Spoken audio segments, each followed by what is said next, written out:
The broadcast is now starting. All attendees are in listen-only mode. Okay. Hi, everybody. It's welcome to the Noyantis Usergroup Meeting. Today is the 18th of June, 2018. Myself and John are present, and a few others, which is always good.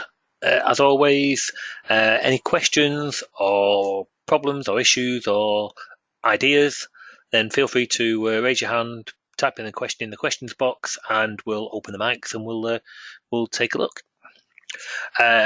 So, quick updates. There was an update to our HTML editor last week, which I know we've covered some of the actual bits in previous webinars. So if I just quickly grab my notes for that, so I can actually tell you what they were. Won't be 1 second. Okay, yes, so basically the HTML editor got a couple of fixes. One was the delete key. Now, for those who can't remember, the control takes the delete key to work in the normal manner, just like the backspace does, and so on and so forth. But when presented via the Clarion OLE container, the delete key wasn't working. We don't know why, haven't a clue, but it just wasn't doing it. So basically, what I've done is I've done a workaround via the template, which takes that issue out of the way. So it's just trapping the delete key and then having a look at what control is currently in focus. And if the HTML editor is in focus, it does some code to emulate the delete key. And if it's not, then if it's a Clarion control, then it does the same with that. So that's quite good. And we also, while we worked at it, we also worked the tabbing on and off of a control. Now, this is interesting because as well as working out the code to help on that, which obviously helps the HTML editor, it's also going to help a lot of the other controls. So that will feed its way into the others, mainly say the syntax editor. I'm trying to think, maybe the web control in the suite controls. That said, it could actually be any of them. So basically, when we're talking about the tab and the shift tab, so as we know, if you had a screen with 5 entries and an OLE container in the middle, tabbing through them wouldn't necessarily keep the tabbing correctly. Once the OLE container had taken focus, it started swallowing the tab keys and wouldn't let you tab onto the next control correctly. We put some methods in to help on this, but last week's update to the HTML editor reworked quite a lot of that code, which will definitely help with tabbing. So you're going to see that same change come through to the rest of the products, which is good news for all of us.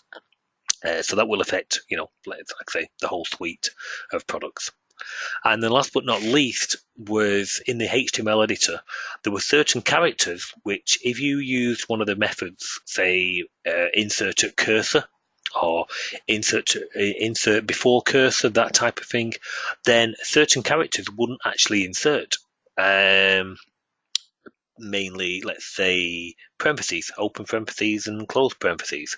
So they've been addressed, and what it actually does now is, as it attempts to insert those characters, it has a list of basically known non-working characters, and it changes them to their HTML equivalent. So instead of inserting open left parentheses, it will actually insert something like #030. I'm not sure it's 330, but whatever the actual HTML equivalent is. So if you use the HTML editor and you're not on 3.57, I would suggest you upgrade to it. It was quite a good change for that, and definitely one which will help. Definitely help. So there was also a report control, sorry.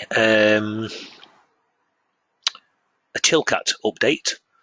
Now, that might have just been released prior to last week's, but we'll just quickly mention it. So let me just bring up the notes for that. As you've probably seen, there's been quite a few updates of late. So yes, basically, there was an update last week, and the Chilcat the date was last Monday. So you've got new methods for handling QuickBook interface into the employees of your QuickBooks Online, and more classes got fully populated. So they were the ASN, the Atom, the JWE, JWS, and JWT. So some good changes to the showcase as well. So yeah, so those were last week's, and there's more changes to come on that. There's been some more changes this week. We're just not ready for release yet, but as always, those changes are literally ongoing all the time. And then just before we get to the questions, because I know we've got a couple of questions to cover, we did promise this week that we was going to mention the track bars within the report control and actually do some work on that. Now, one of the people who are actually requesting it isn't here yet, so we're going to go on to the other questions. But just to show what we have done is for the blocks. These are the blocks, and what we're wanting to try and trap is the clashing. So when these blocks technically clash each other, we want to be able to identify. So the changes that are going to be feeding through to you for the report control is there is behind the scenes a row queue and a block queue and a column queue for that matter as well. The block queue was set as private and you couldn't get to it. So I've now freed that up. You can get to it, and you can see here that this is a live view of the block queue. So if I was to delete all blocks, you can see there's nothing in there at all. This is a live link. So as you call the methods and or change the blocks at runtime, and of course these blocks can be, you can use them for scheduling and so on and so forth. As you change those, the queue will always keep itself up to date. So any one time you can query that, and that then gives me the mechanism to start giving you new methods to report on clashes of blocks. So let me just change that and compile.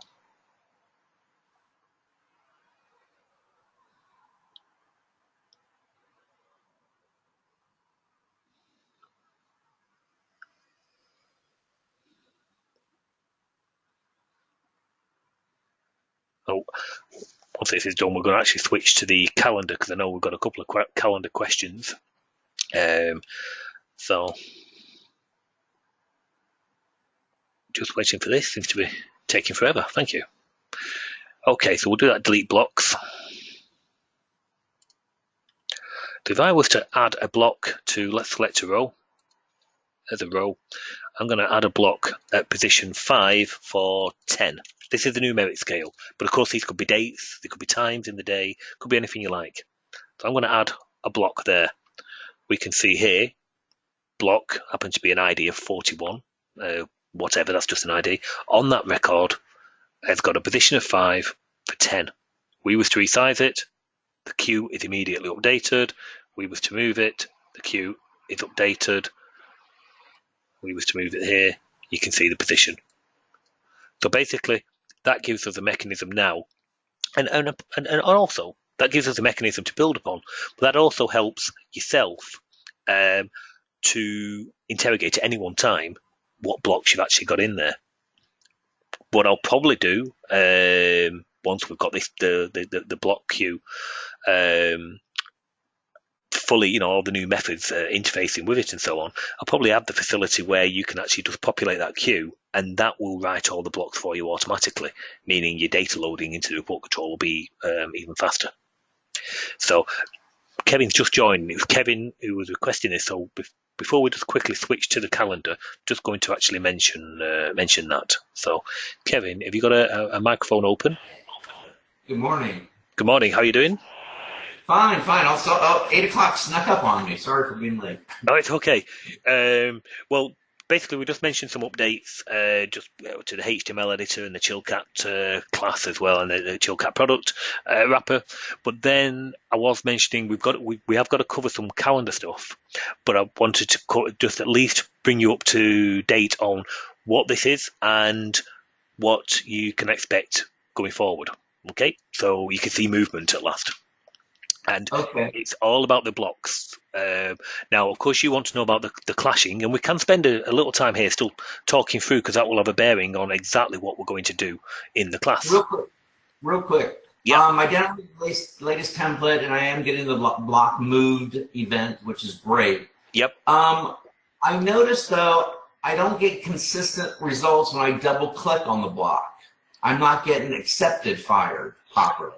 Right. So I don't know if your code, you said you were going to have to look at the mouse movement and tracking, if that affected the consistency of double-clicking.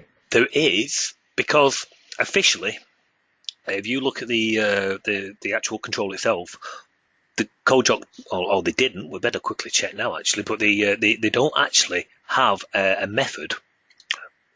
Sorry, an event for you clicking on a block.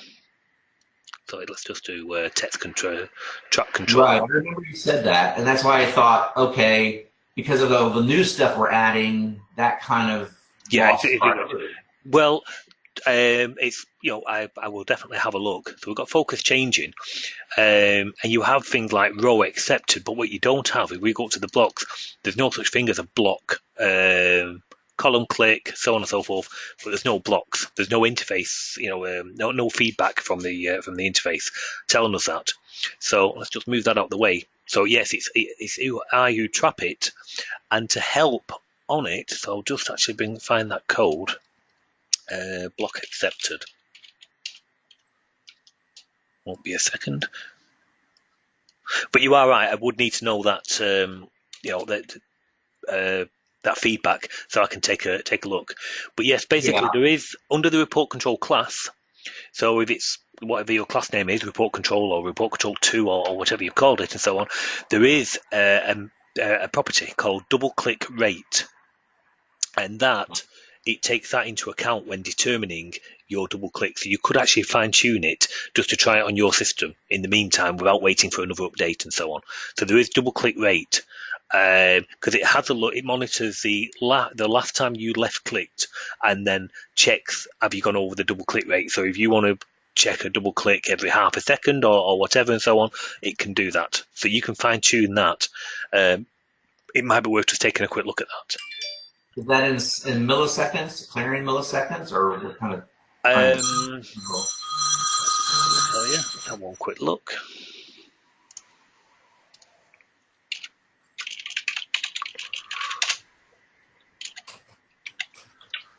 Find its default value.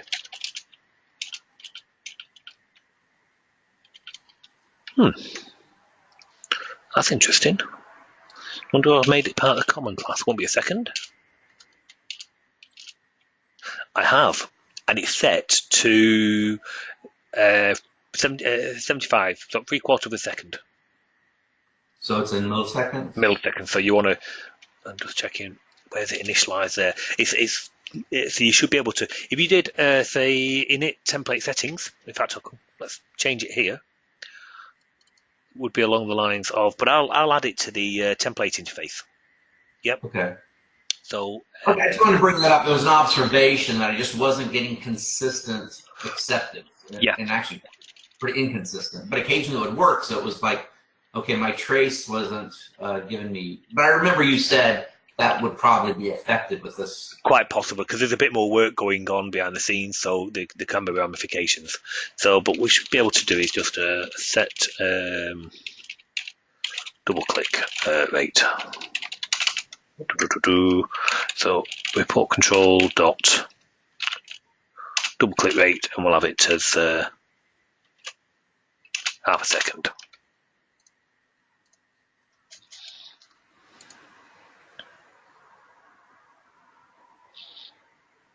Okay, that's good.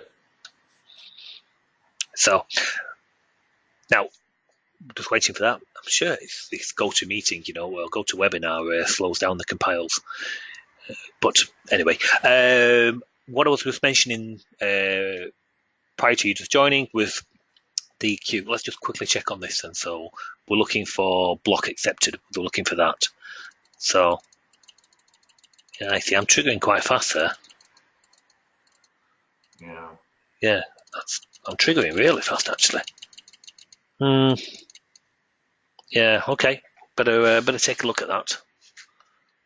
Yeah, Thank you. definitely take a look at that. And it might be the Clarion. You could right click. I mean, right click and have a pop up that says insert, change, or delete. That works. Oh, But it, again, it, it's not a it, double it click. provides, believe it or not, it provides an event for the right click. That's not a problem. It's just they don't. And they have double click for all the other things. You can see here, if I just double click on installation and it'll go to whatever role that is. So it gives you all the feedback of that, but they just don't provide a double click on a a block, which is an omission that I think. So, but I should take a look. Plus, I'm sure I emailed them on that in the past, but I might just email them again, just say, can we just have that event? Because the minute we've got the event, perfect. Real quick. Also, when I right clicked and hit change to go to my form to update my my time parameters, and when I did that, the scale at the top went from my formatted, hour, colon, second, minute to the binary, the long. The actual, the unformatted, if you will. Yeah, unformatted mass, exactly. Yeah. As soon as I came back from my form, it formatted the time scale. So that may be something that's I not have consistent. I have seen that myself, and I'm not sure I've even seen that on that forum being mentioned because of course we're talking about this bar here, and they provide basically a hook point for you to be able to change that purposely for dates timescales and timescales or whatever timescale you want it to be. And so we override that in the painting, but it does seem that when it loses focus to go to, like say, a child window, and it doesn't necessarily do it all the time, but I have seen it. I know what you're referring to. Then it loses the actual formatting and keeps it there. Sorry, keeps it in its raw form. Um, I'm not sure what, if anything, I'll be able to do about that without the help from CodeJock because we're putting it in the point that they're telling us to put the code, which is Okay. a bit crazy. But yes, I do know exactly what you're referring to, and I have seen it. I think it was on one of mine actually, with the date at the top, because mine was the date scale. So, and that's when I think I looked into it then. But yes, basically the particular embed point is the only place you can actually do it because you can imagine if it's being painted, it's being called frequently, all the time. So there's only one hook point to put the code, and that's where it's in. So without their help, I'm going to struggle. But I'll bring them back into it and send them a working demo of that. Having an effect at runtime. Thank you. So to go back to the blocks idea then, so let's get rid of these. And what I was saying is at any one particular time in the class, you've got a queue of rows, you've got a queue of columns, and you've got a queue of blocks, and so on and so forth. Now those blocks previously were all private. Those queues were private, and you didn't get access to them because they actually store. If I bring it into play here. That's the ID that you create it with. That's nice and simple. That's just a marker to say is it a key or a block, because you still add they're added by the same method call. So is it a key or is it a block?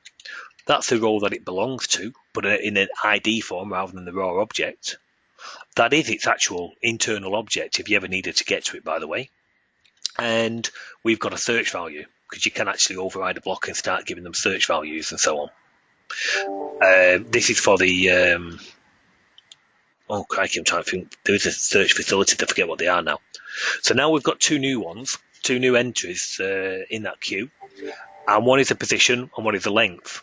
Now, of course, remember these are in whatever format that you set your scales in. So if it's a date format, then there'll be the position will be the date, and the length will be how many days and so on. If you've got it as time, then it'll be the start time with number of seconds, and it's actually hundredths of a second, and so on and so forth. Actually, yeah, those scales for hundredths of a second for the double click. But that more importantly now, that queue is no longer private, which means that you can get to it and it's kept real time. So if I was to add on this row, at position, we'll say 5, 4, 10, and there's a queue. So this is just a straightforward Clarion list reading from that queue. No update, no anything. And that's kept real time for us. So as this is moved around, when you let go, that queue entry is kept in sync for you.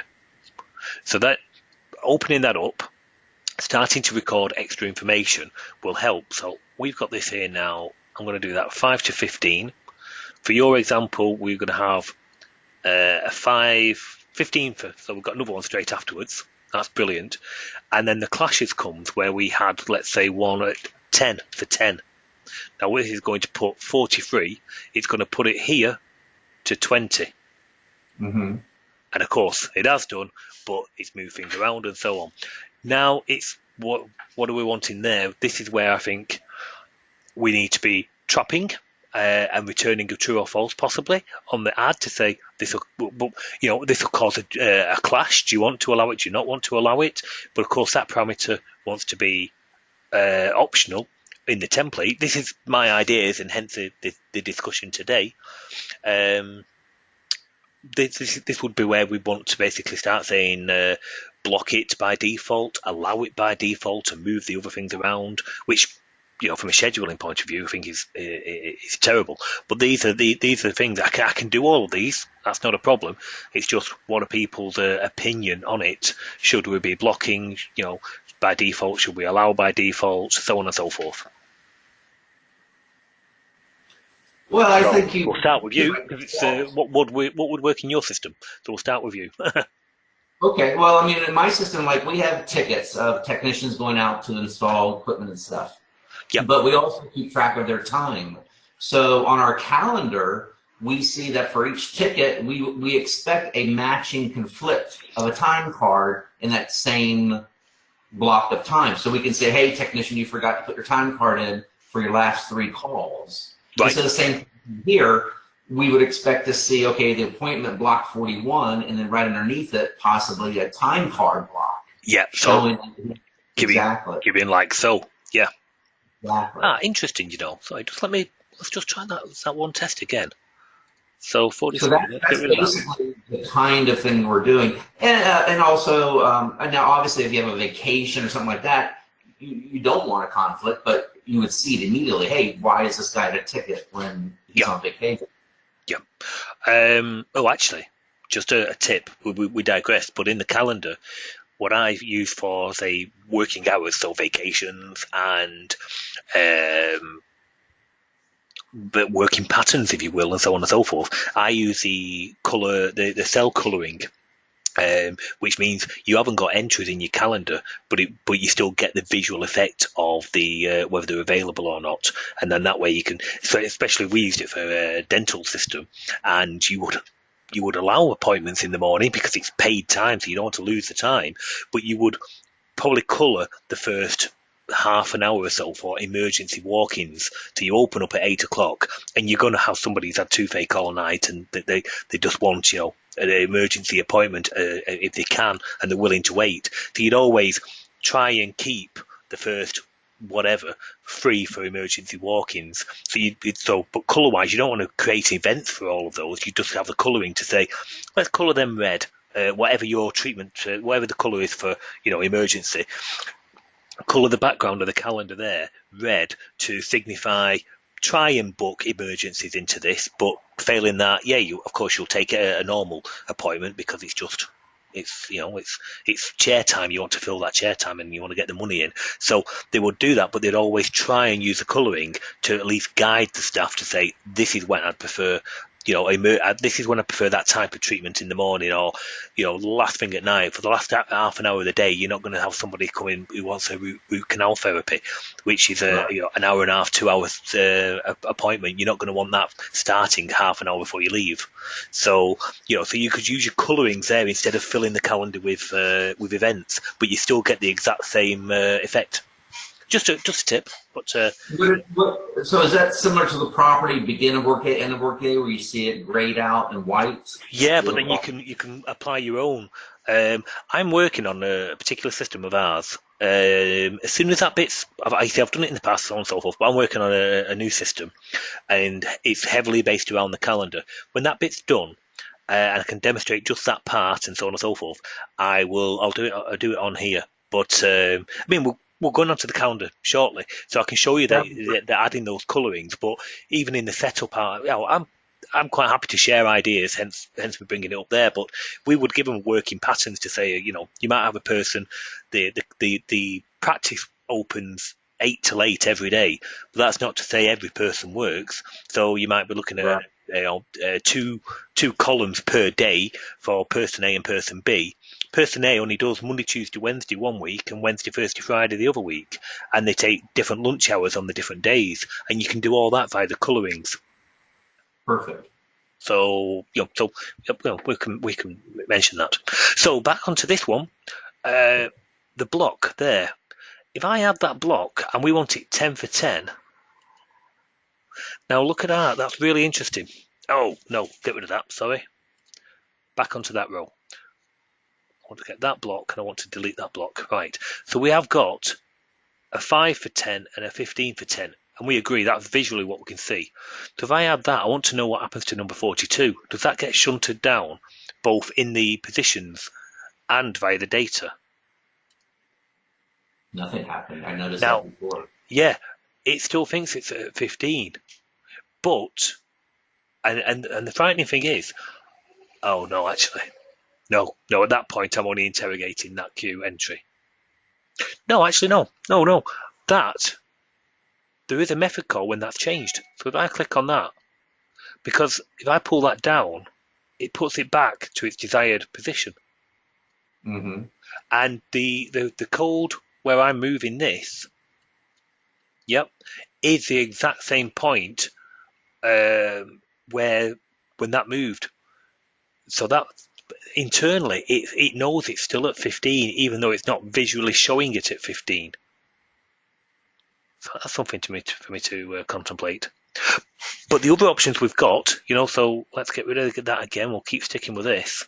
Is when we add, we can say allow it, which is as it works now, because we've got to keep it backwards compatible. I don't want to go and upset people's systems. So I'll keep it as it is now and move other blocks further down. This is all on the add block, if you will. I can reject it to say, okay, don't allow it. If it's going to physically clash, just reject it. Or we could automatically add you another row, which will be whatever that row ID is, and then dot, 501. And if there was another clash, it'd be dot 502. So you think that they are a row ID, but maybe I can introduce the term of a sub ID, so to speak, which is blank by default, but does have a revision, a 1, a 2, a 3. So we have got options open, which we can discuss now, and I can put these in because the framework underneath is not that hard for me to do, to be honest.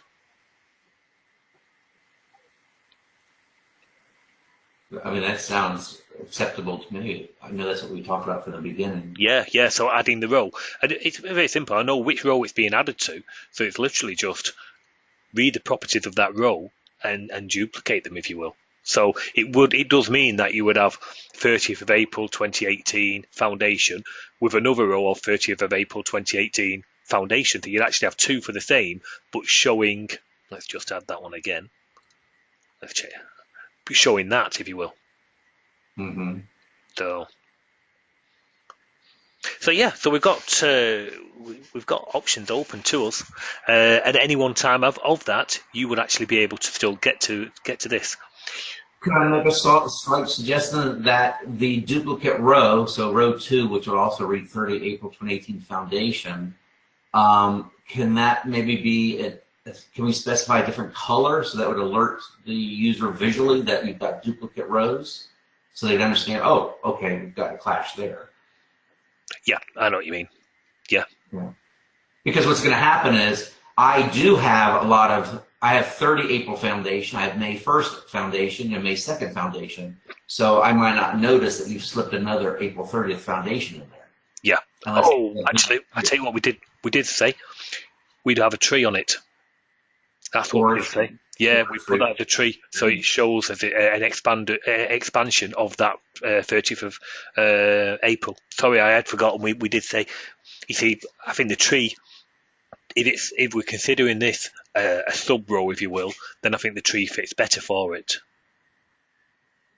How many levels of tree are you going to allow? Well, ultimately, Okay. that would be governed by your data. To be honest. Okay, so yeah, if it slips off the display, that's just our issue that we've got too many tree levels. I was going to say, so someone's been booking a lot of really bad stuff. Yes, exactly. Okay, good. So No, I like that. That would be very nice to have a tree. cool. Well, that is in progress now. So what I will just do, and we will demonstrate this next week. So on the ad, and it's all to do with the ad block. And we're going to have clash strategy. I'm going to basically there'll be an allow, a block, and a tree, if you will. So allow, a block, and I won't say tree. Add child row.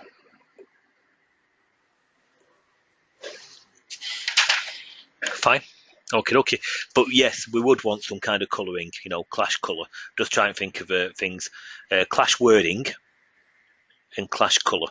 Because what you could then do is on that one underneath the foundation one, you could put some kind of whatever wording you set on the template as clash, so it can be identified straight away, and the colour and so on. Thank you. So, no problem. Right. Now, I know we have to switch to calendar because I've got a couple of questions on it, and time is really short today, but if that's okay, we will have more on that for next week. Sounds like progress. Yep. Finally. Yes, agreed. But yes, finally we are. It's getting the work. There's actually other changes, but they won't go in the next bill. But there's other big changes on the report control, which will be pretty good, especially for data sources. So, but they won't go in the next bill. But they're coming along as well, so that's quite nice. Good. Okay, so we've got some questions. So let me find Edward. So let me just open the mic up. Hi, Edward. Okay, hi. Yes, I'm here. Can you hear me? Yes. Am I pronouncing the name right? Edvard? Edward. Brilliant. Okay. Edvard på dansk, but that's pretty difficult to say. Okay, so now we've had some questions on the, and you had some issues on the right click, which were a little confusing. And one hour ago, I found out what's happening, because the right click does work, but what happens is that it takes several minutes before I come to the right click. It's so that can you get on my screen? Yes. Yep. Let me. Yes, because that'll be easier to tell what's happening. No, that's no problem. So you should get a prompt on the screen which says make presenter. Wrong screen you on right now, or is it just that? Show my screen. So. No, it was. Okay, yeah, so we're looking. Oh, yes, it's my screen, yes. It is, yeah. Okay. What I have done here is when you look at the embed points, take some seconds, sorry.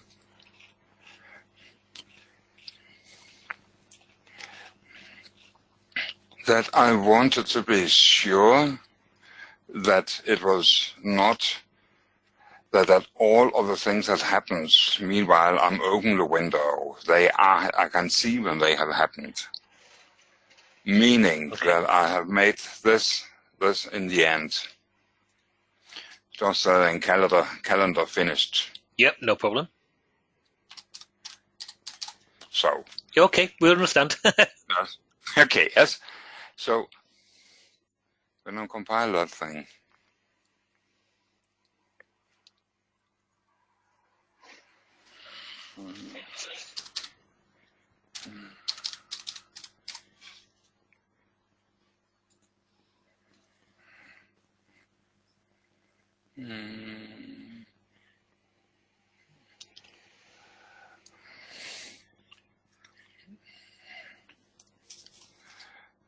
and get to the calendar, and get to the calendar.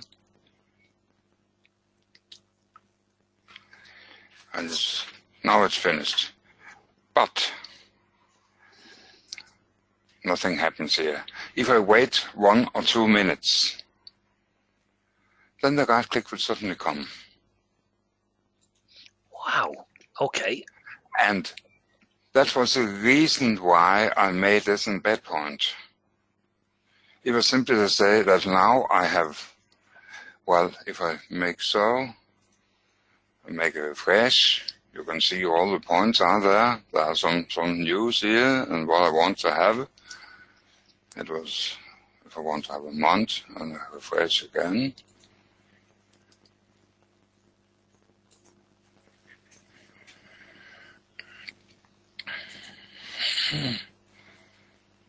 But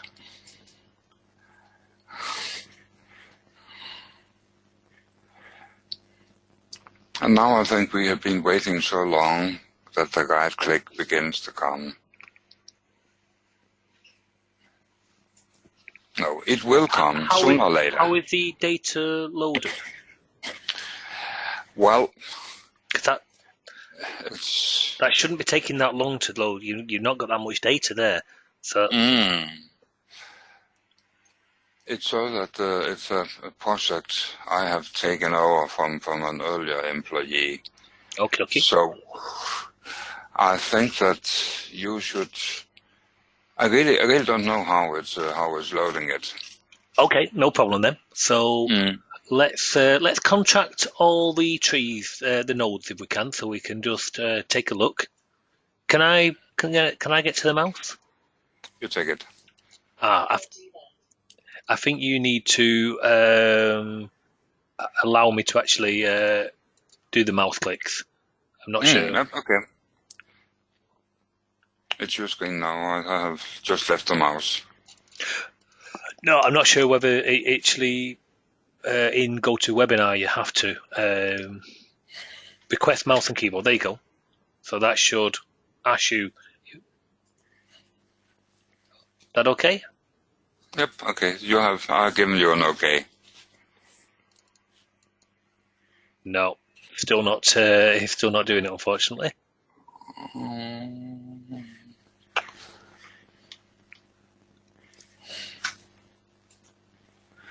Yes, I can still do what I want, but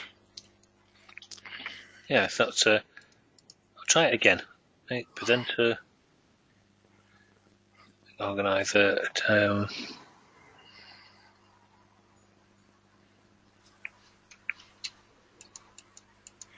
Okay, so I'll tell you what. We can't do that. So can you scroll down for me, please?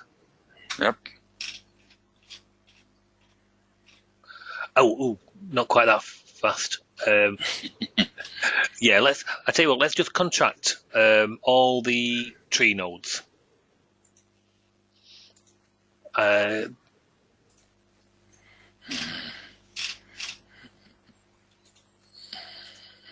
So.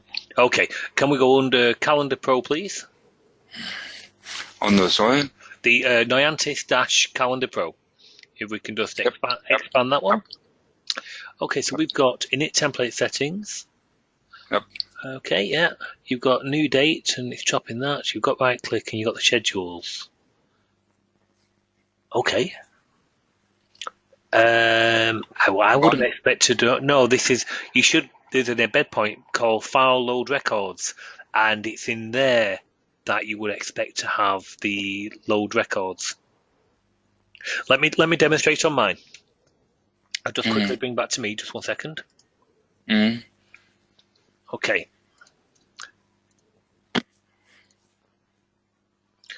So.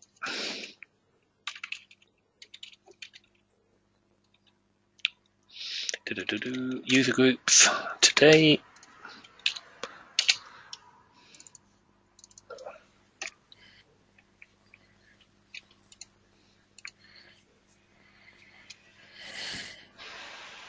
Okay, so yeah, in that example there, it was quite slow. So we'll just go with one example on it I'll strip it back and have it so that you can actually have a copy of it afterwards, this application. Okay. So let's just get rid of some everything we don't need.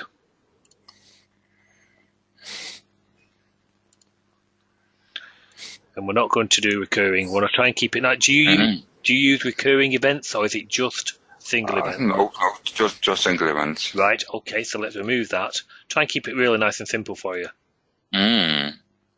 Thanks. You do use multiple schedules, so let's keep the schedules, and we'll go with that example.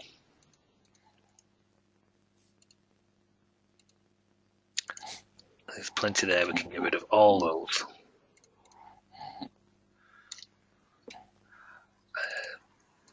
Those reminders can then go.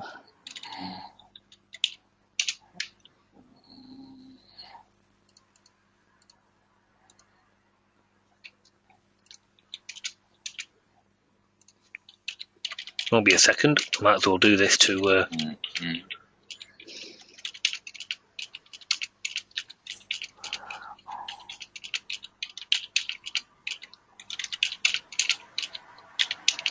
Now, I think these examples just use TPS, but SQL's just as fine. You can use the same approach.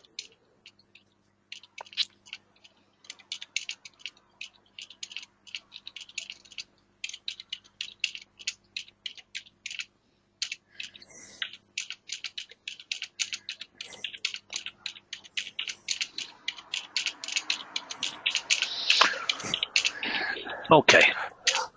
Now it's getting simple. Now we've got one. Yep. But it's at least you'll know you get just what you're after. So let's have a quick look. Just to remind myself, make sure I've chose the right one after that.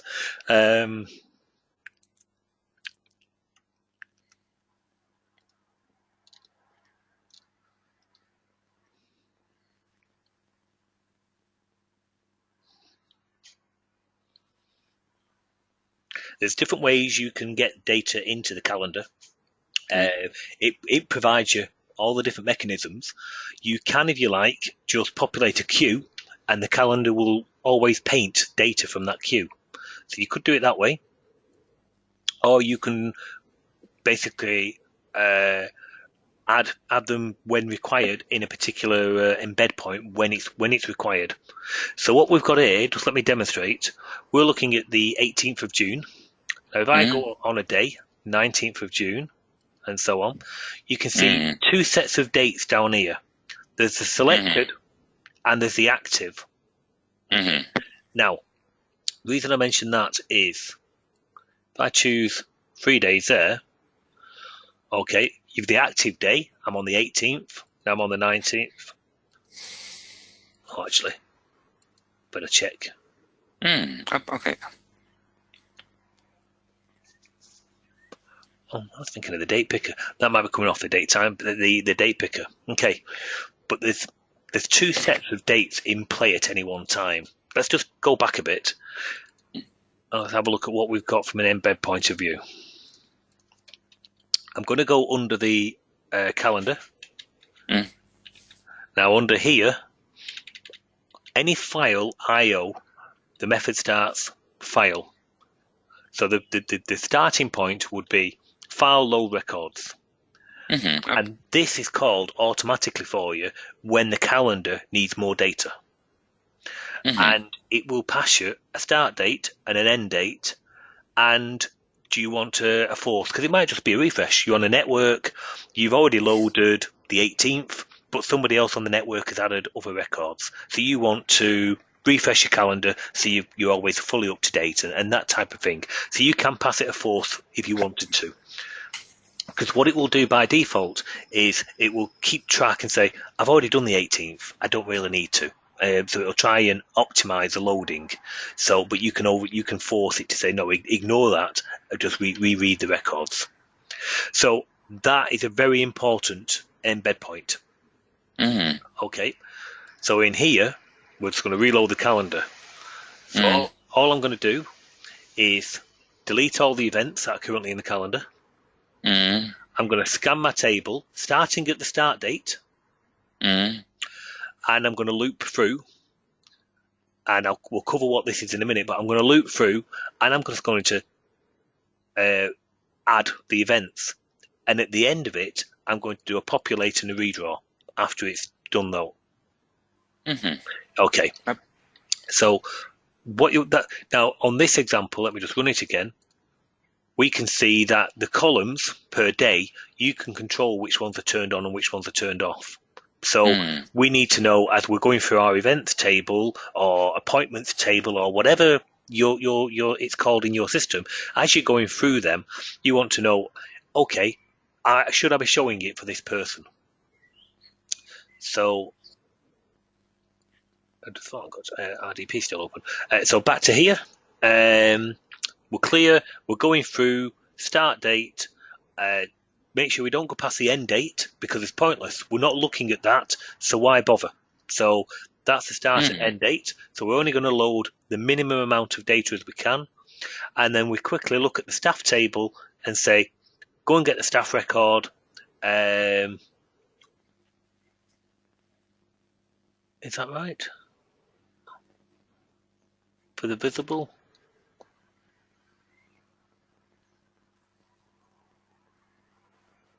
I actually think that should check. Is it? There's a bug in that.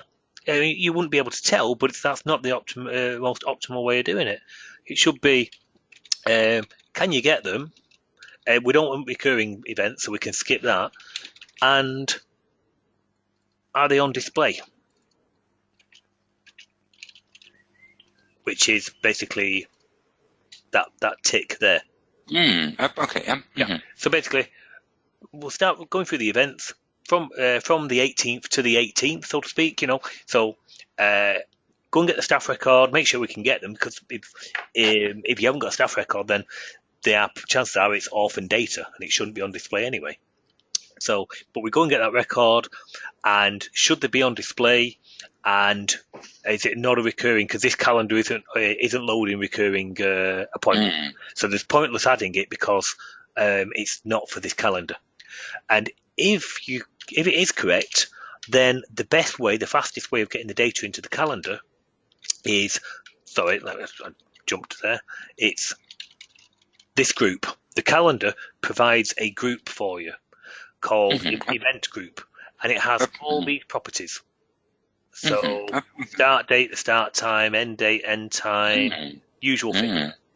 Okay, so you can load them all, and then once you've primed up the group, you can call insert event from group, and it has if you look at the tip there, it has a refresh true or false, which is basically, after adding that, do you want to refresh the calendar? And we don't want to, because we might add 15 events. Well, what's the point? What's the point of refreshing the calendar? Yeah, exactly. A busy calendar. I mentioned the dentist one before. That could have literally, a few appointment books with hundreds of events. So you're loading them. You don't need to paint them all one at a time. Load all 50. Load all of them. Put a false on that, and at the end, just do a populate and redraw, and hey presto, you get your data all in one go. So let's just put some in here, so we can put, I forgot who that's for. Oh, it's AW. So it's AW1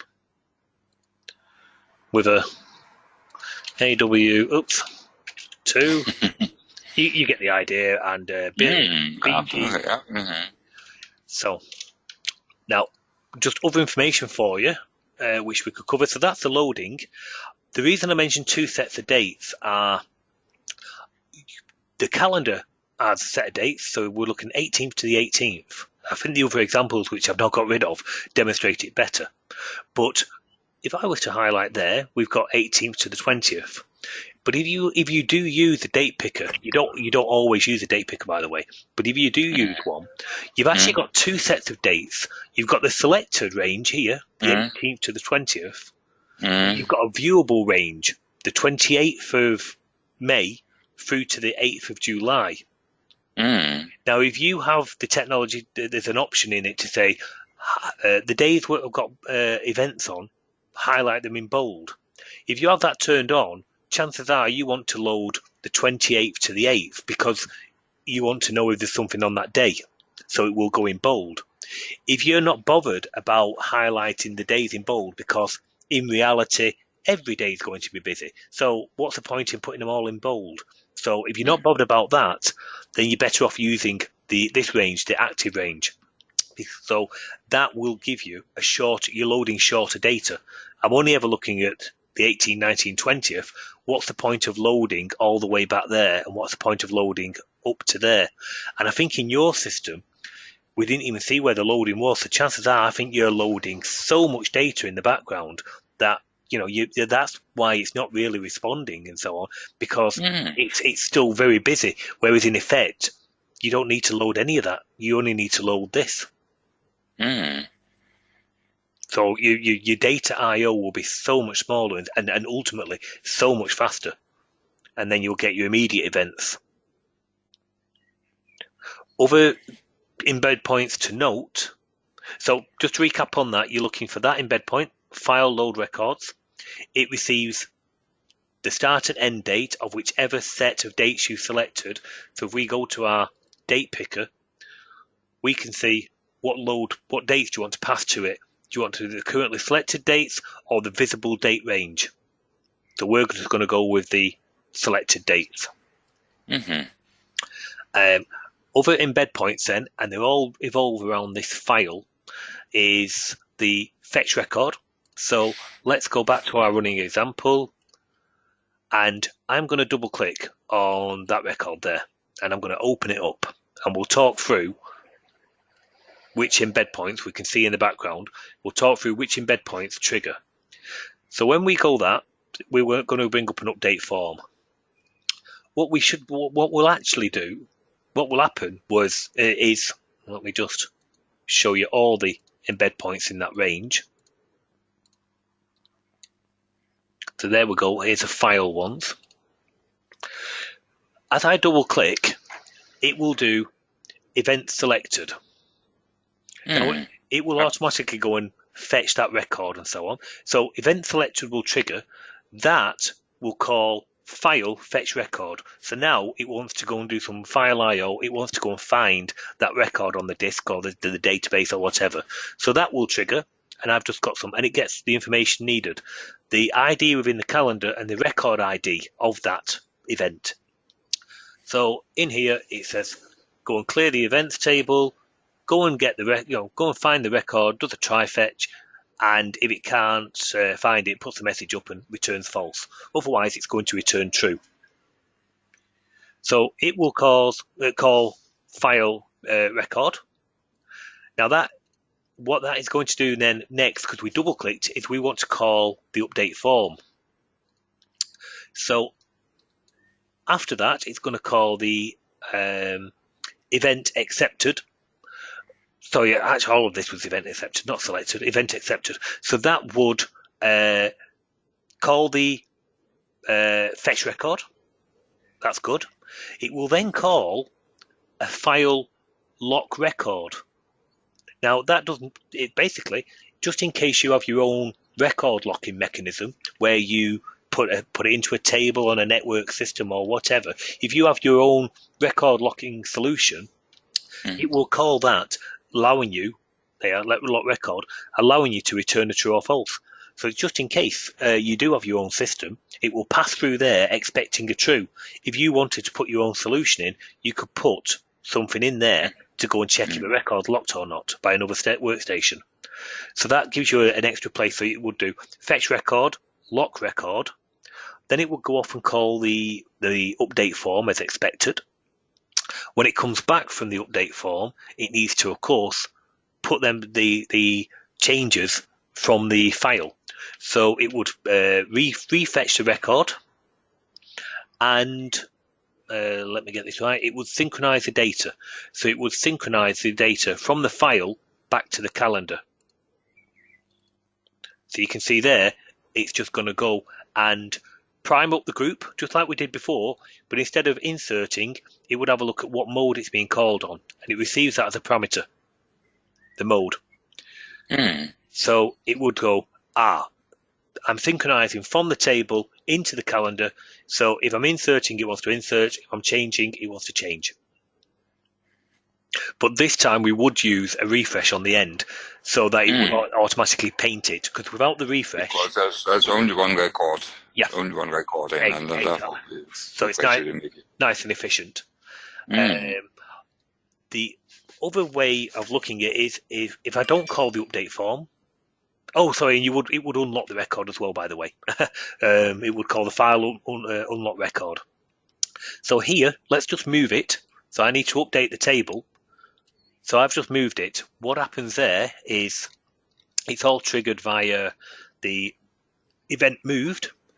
That in turn would fetch the record, lock the record, synchronize but this time it synchronizes from the calendar back to the file.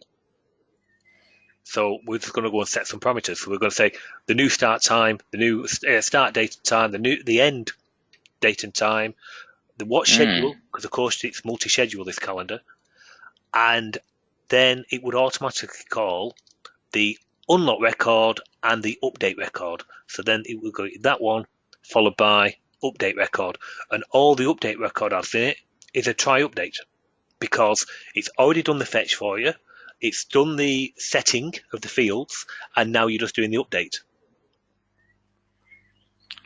What I really wonder about is how do I find out which methods calls which methods? Well, the main things I wouldn't worry about that. The main things you need to think are literally just about the data flow, and the data flow it's all to do with the file I/O. And in the past, I am actually rethinking some of this strategy. But in the past, we've always allowed you to do your own file accessing because we're all different. You might have a SQL database, I might have a TPS, I might be using MySQL, you might be using Oracle. There's all different flavors and all different dictionary standards and naming conventions. So we've never forced a table on you. We'll give you all the hook points and allow you to just put the code in you need. So the main things when it needs to do any file I/O is it would call the file methods. So fetch record is fetch record, delete record is delete record. If we look at these, you can see that they're very simple. The insert is nothing more than an insert. Update is the same. The prime, I think the prime is even simpler. The prime is literally just clear the table. So it really is very simple, and all of these will be automatically called. You don't have to worry about calling them. The main things you would ever use in the calendar is the file methods and the sync methods. Sync the calendar to the file, sync the file to the calendar. And if you have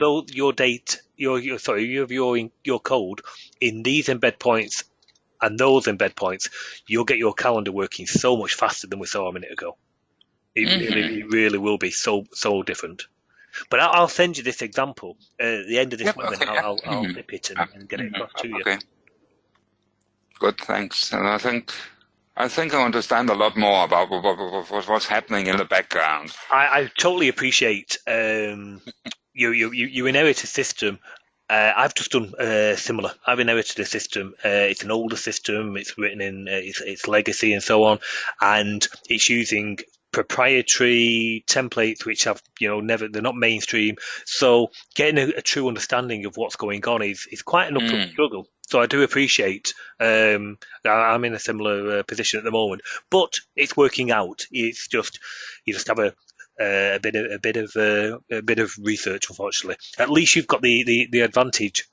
You can come to these, and they're every Monday, and it's purely for things like this, so we can make sure that people are getting the best out of the products. No, but I think I'll be able to find out now. You sent me this one that makes me be able to find the correct points. Yeah. And then and as you said, it's a file point and the synchronized points I should look at. Things happens. Yeah, you have those, and that is 90% of any usual example. So that's what you'd be after. So these points, well, this product was made in 5 or 6 years ago in Clarion 6.3. Were these points there at that time? chances are they weren't. I mean, they've been around for a while, to be honest. 5 or 6 years, they could have been. I'd have to have a look. I can't remember. Maybe not the file load. The others, the file fetch and so on. Yes, they would have been around. They've been around for a long time. The load we did to help people so that they always had one point. Okay. Yep. So good. No problem.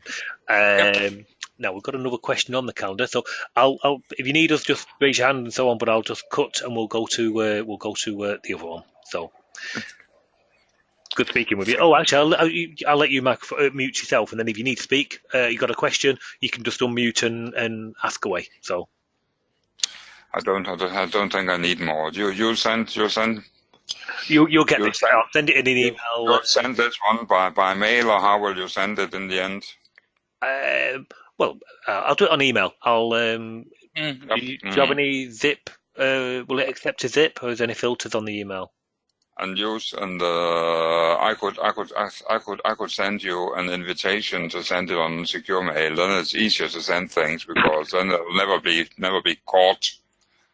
Okay, yeah. Send me an invitation and I'll reply with that. I'll do that.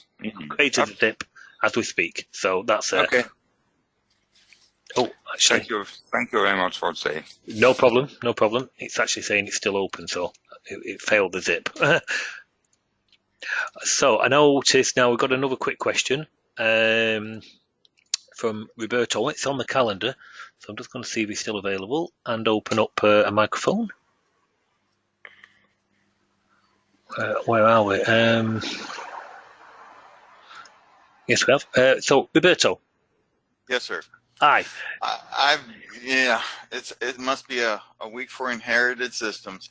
I inherited a system that has a working calendar, and for some unknown reason, I just been alerted to this about a day or two ago. The date picker went away. Everything else in the calendar is showing there, but the date picker went away, and I just need to know how to add it back so it will work properly through the control. And this, just to make sure, this is the first time I've done anything. Yep. Yeah, calendar with anything at all. Well, the date picker in the calendar suite, so in the calendar control, is actually a separate control. So you can see here you've got your calendar, and then you've got the date picker. The two actually can run separately. So if we just open up the full example application, you can see here that you can actually have date pickers just on their own. And it might be that you want them as a date lookup. The actual template does include. Where are we? Not recurring. Oh, it's under date pickers. The date lookup. So you might just want to use them as a nice lookup. I mean, I just want one little calendar where it shows me the current date range or the current date and pick from it. Yep. So, okay. So basically, if you did add it, you add it to the screen, go to the actions, and you need to tell it to link itself to a calendar. Now, of course, it will ask which one because you could have any number of calendars on the screen. You don't have to have one. You might have. I'm not sure why you want 2 or 3, but it can support as many as you want. So I just want one. You want one and you want it working. So so basically you'll just add it. I'll tell you what. Let's delete it.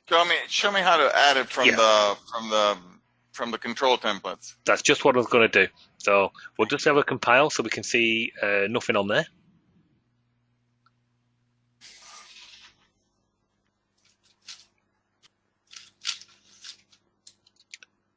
Okay, so we've got a calendar.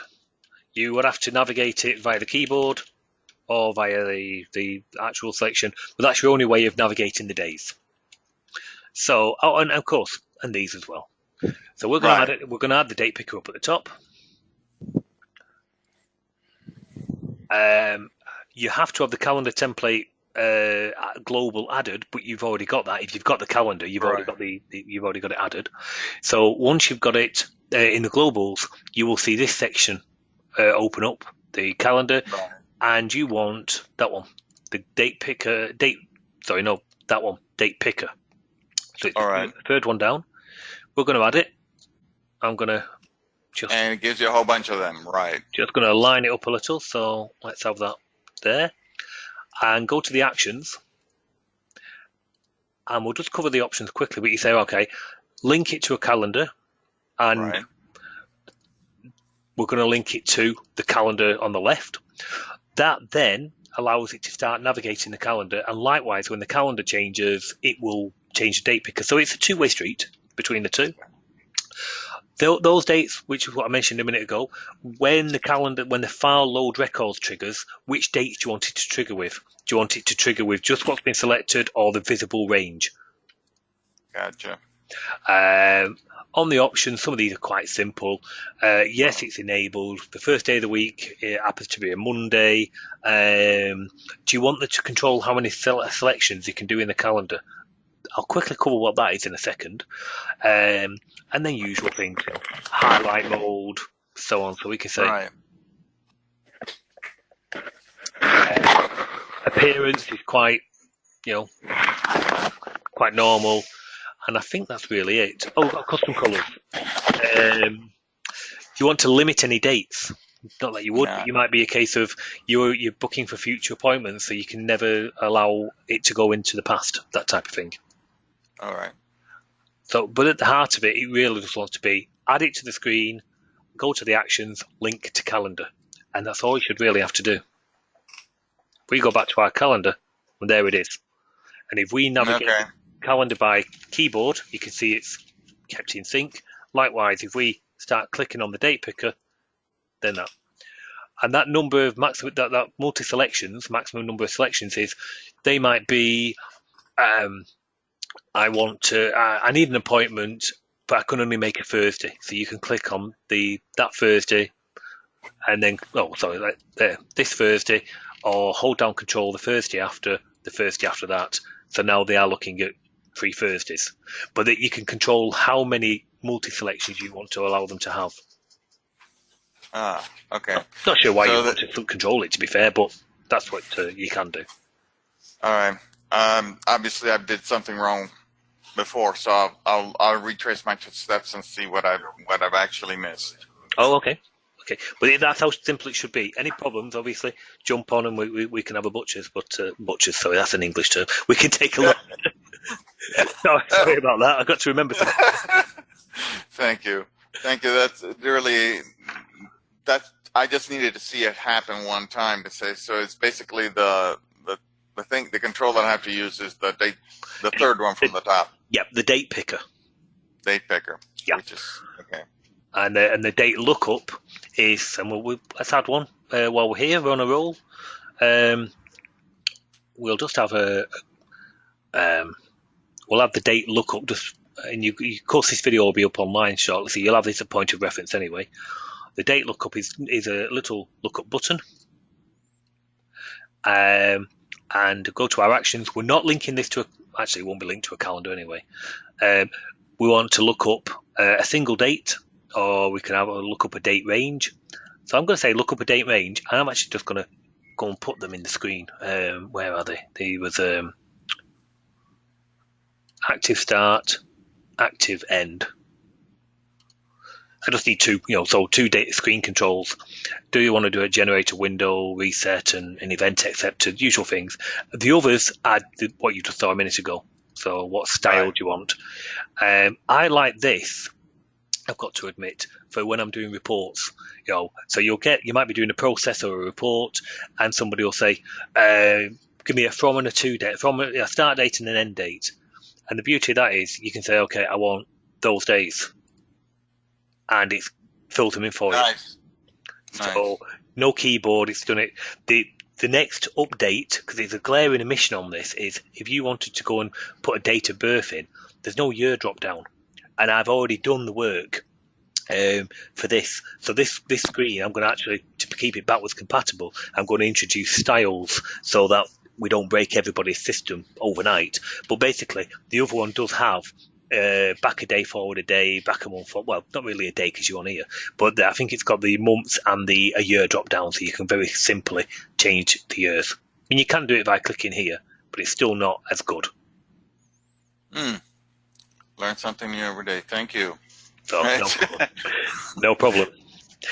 So how are we doing there? In which webinar do you? Oh, and Roberto, you also asked in which webinar do you create an application just using the controls? I would something from scratch. I noticed something. It was mentioned in one of the webinars, or the Clarion Live webinars, where you did something from scratch, and it says, let's just build an application from scratch, and you started building. There was one, and it was actually a particular look and style. I mean, there's been a few, to be honest, but there was one where I think it was David Watson came to the webinar, and he wanted to basically create an application of a certain look and feel, and he had a screenshot of a completely different package. I think it was something like it might have been an art package, but he wanted to create a Clarion app which looked like this other one, and could we do it? And we did it in one of the webinars, and it only took, I think we did it about 40-50 minutes. It wasn't long. Of course, it wasn't a full working, or it weren't a full working app. It was all the controls were there to get him going. I'll have a look at this next week, and if we don't have any joy, we'll cover it next week. We'll cover it next Monday. If I have something to play with to begin with, a working one, it would be greatly used, because I had to sit there and learn how to use all these controls in my copious spare time. Yeah. Oh, I know that feeling. Well, I mean, it could be. Where's one of the tests? Let me see. Again, there's not a rush on that. That was mostly okay. When I'll have once I have something to work with, I can spend a couple of weekends taking it apart and putting it back together. Well, I mean, I can send you this if you like. In the meantime, I'm not sure how up to date it is, but this is a really old one, but it's enough for you to try out. Oh, sure. Things have changed since then, actually, but this is one showing you, basically, it shows you command bars, docking panes, obviously, the report control, because we're looking at report control now. That'd be fine, sir. Eventually I need to have, well, obviously I prefer if we when you get to demo something from scratch so I can see it build, but this would be fine to start me out with. I need to spend I'm in the middle of a move now, so it'll maybe a couple of weeks before I can look at it. But well, let me do some tie up on this, because this is a long time since we did this application. There's better. We've done better since then. Okay. So yeah, if it's not that one, the better one might actually be. It'll come under our training actually, but I can always send it across to you. Yeah, go ahead and send it, and then I'll wait for when you get to around to the demo. Like I said, I'm in the middle of a move, so it's coming up at the end of this month, which means I have to pack a whole house. Oh, okay. Sounds like you're going to be busy anyway. But yeah, no problem. So yeah. Okay. Well, we are a little ahead of time, but to be honest, I could do with finishing a little ahead of time. So if there are no other questions, I will start to wrap it up. But I don't want to cut anyone short, so if you have got questions, by all means, speak now or forever hold your peace, so to speak. Can you show us the controls? The control. Never mind. Let's wait for next week. Go ahead and go home. Yeah, I can wait. I got enough on my plate. You can show you the controls, but. Which one? There's we're covering quite a few now. I'm glad to say. The one that has all the different types of control in it. It's the only one that I haven't gotten to compiler in. Oh, the suite controls. That's it. Right. Yes, because it's work. Actually, that's been getting a bit of work of late as well. Okay, very quickly then, just to tell you what it's got in it, in the suite controls. Let me just bring the example in.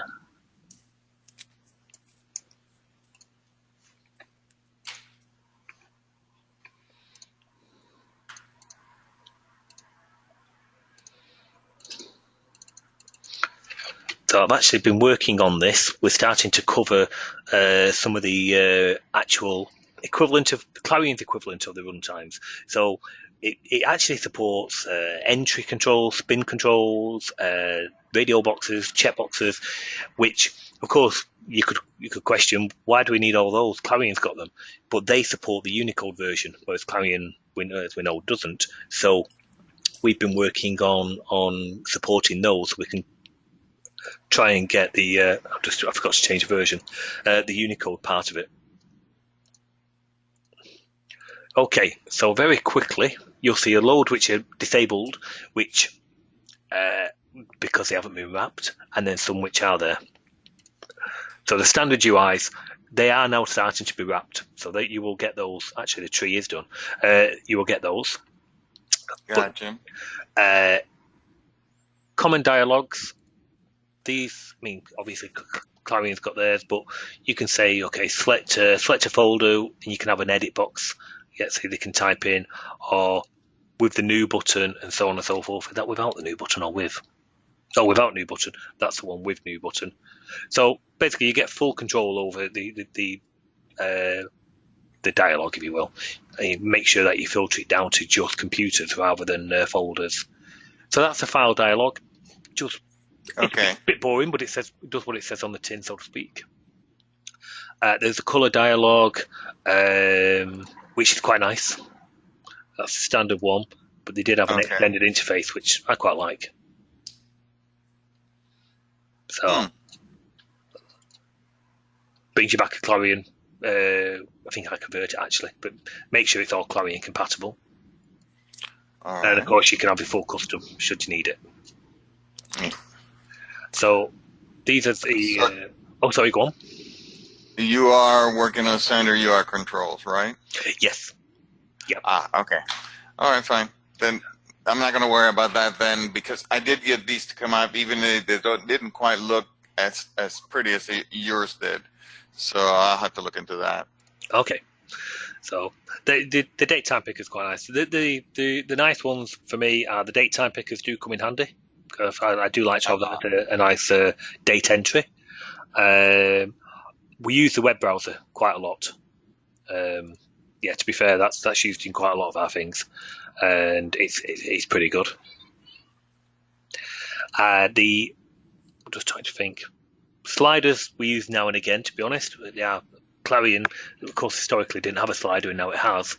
But you do have your, they're quite nice from the UI point of view, and you can enhance your sheets. So you do have. You can hit the sheets now? Wow.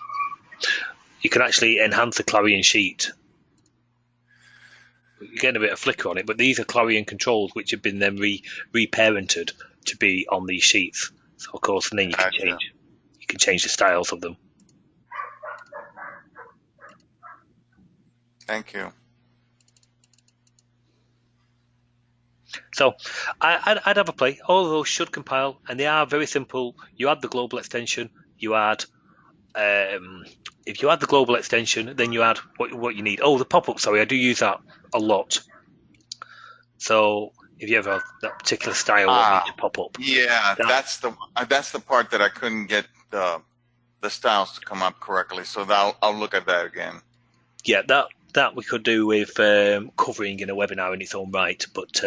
Yeah, they do work. You can intercept the events and so on and so forth, but it is you add them slightly differently because there isn't a screen thing you add it to. So you add it as an extension, and you have to define the elements to it. Gotcha. All right. Thank you. You've answered all the questions. Okay, cool. Okay, well, we shall wrap it up a few minutes early. As always, I shall see you all next week. Thank you very much.